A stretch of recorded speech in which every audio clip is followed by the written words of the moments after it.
नमस्कार। आज हम बात करेंगे कर्म और भाग्य। जिस व्यक्ति के मन का भाव सच्चा होता है उसका हर काम अच्छा होता है। अच्छी अच्छी बातें करने वाला हर व्यक्ति अच्छा नहीं होता, लेकिन अच्छी नीयत और अच्छी सोच रखने वाला हर व्यक्ति अच्छा होता है। जब आप किसी से भी कोई शब्द बोलें तो एक बार ज़रूर सोचें कि यदि वही शब्द कोई आपसे बोले तो आपको कैसा लगेगा।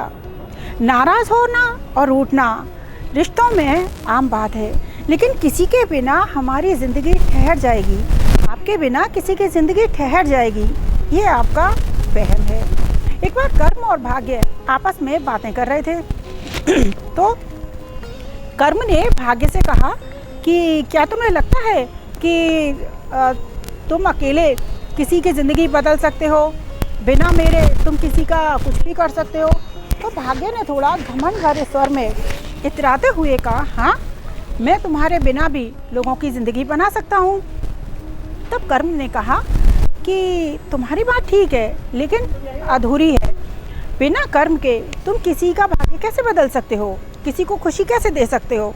तब भाग्य ने कहा कि देखो, कितने लोगों की लॉटरी निकलती है, कितने लोगों को गड़ा हुआ धन मिल जाता है और रातों रात उनका भाग्य बदल जाता है।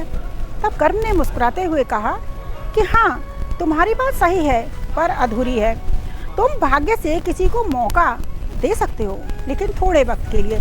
यदि वो उस पर कर्म नहीं करेगा तो थोड़े टाइम के बाद उसकी जमा पूंजी खत्म हो जाएगी। तुम मौका दोगे, उसे कुछ अचानक से मिल जाएगा, लेकिन यदि वो कर्म नहीं करेगा तो वो पूंजी खत्म हो जाएगी। वो सुख स्थायी नहीं होता है।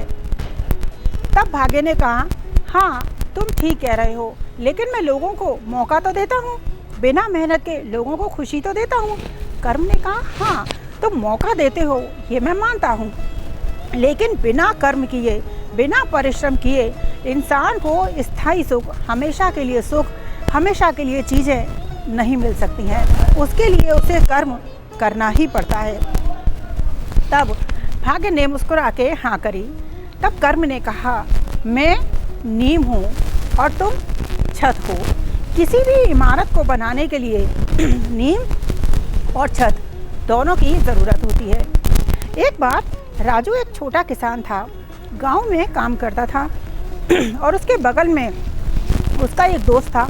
दोनों का बराबर बराबर खेत था। दोनों की दिनचर्या बड़ी अच्छी बीतती, दोनों मेहनत करते और आराम से उनकी ज़िंदगी गुजर रही थी। एक बार राजू ऐसे ही अपने खेत में खुदाई कर रहा था तो उसको अचानक से अशर्फियों का बड़ा घड़ा भरा मिला।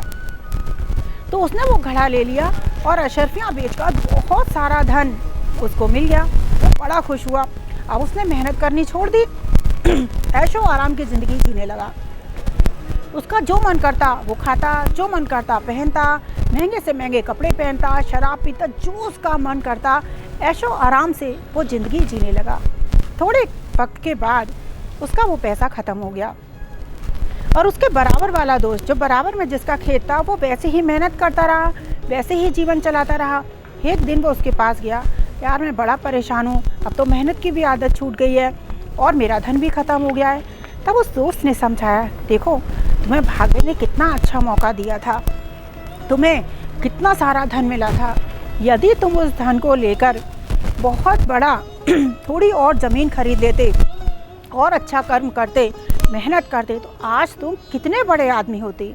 उस पैसे को जिसको तुमने अपने ऐशो आराम में बर्बाद करा, उस पैसे से यदि तुम ज़मीन खरीद के मेहनत जैसे पहले करते थे, वैसी ही यदि तुम मेहनत करते रहते, तो आज तुम कितने बड़े आदमी होते। तो उस व्यक्ति को समझ में आ गई।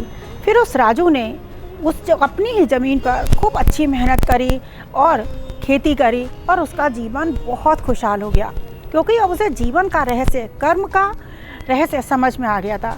इसलिए भाग्य साथ देता ज़रूर है, लेकिन बिना कर्म के भाग्य ज़्यादा दिनों तक साथ नहीं दे सकता। भाग्य को अच्छा करने के लिए कर्म करना, यानी कि परिश्रम करना, बेहद ज़रूरी है। धन्यवाद।